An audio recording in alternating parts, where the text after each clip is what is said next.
আজকে আমি আপনাদেরকে দেখাবো কাঁচা আমের আমসত্ত্ব।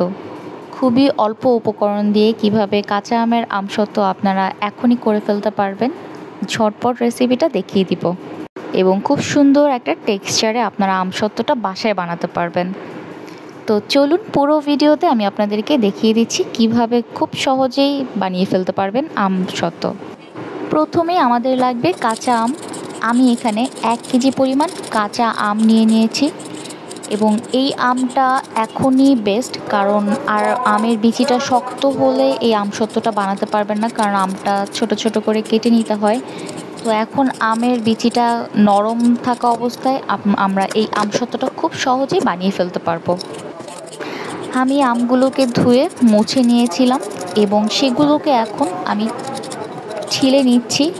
কিছু কিছু আম আমি ছিলার সময় দেখলাম যে লাল হয়ে গিয়েছে, মানে একটু পাকা পাকা ধরে গেছে, কিন্তু সেগুলোর বিচিটা নরমই ছিল।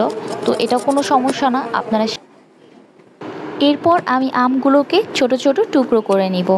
আমের বিচিটা নরম হওয়াতে আমরা এইভাবে ছুরি দিয়েই খুব অল্প সময়ে আমরা আমগুলোকে ছোট ছোট টুকরো করে নিতে পেরেছি। সব আমগুলোকে এইভাবে আমি ছোট ছোট টুকরো করে নিয়েছি।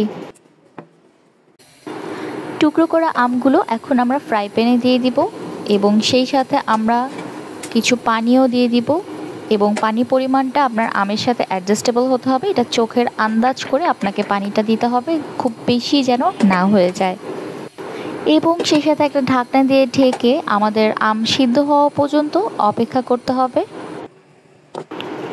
আম সিদ্ধ হয়ে আসলে এরপর এটাকে নাড়াচাড়া দিয়ে বাকি পানিগুলো খুব অল্প আঁচে শুকিয়ে নিতে হবে এবং আপনারা একটা ছাঁকনি দিয়ে আমগুলোকে ছেঁকে নিতে হবে। আমার কাছে ছাঁকনি ছিল না, সেজন্য আমি একটা পাতলা কাপড়ে এরকম করে চেপে চেপে আমের যে পিউরিটা ছিল সেটা আমি বের করে নিয়েছি।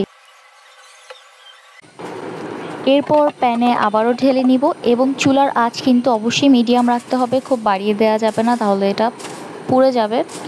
এবং আমের পরিমাণ অনুযায়ী এবং আপনাদের টেস্ট অনুযায়ী চিনির পরিমাণটা দিতে হবে। আমি 2 কাপ পরিমাণ চিনি দিয়েছি, সেই সাথে এখন বিট লবণ অ্যাড করে দিচ্ছি এবং খানিকটা সাদা লবণটাও দিয়ে দিচ্ছি। এবং আমি আরেকটা মশলা দিয়েছি, সেটা হচ্ছে জিরার গুঁড়া এবং খুবই অল্প পরিমাণে, এটা হচ্ছে একটা টেস্টের জন্য।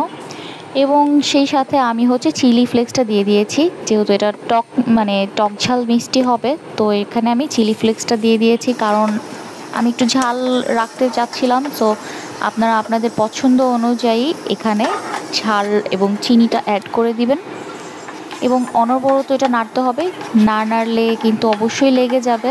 তাই আমি বারবার নেড়ে নিচ্ছিলাম এবং খেয়াল করতে হবে এটা যেন কোনোভাবে লেগে না যায়।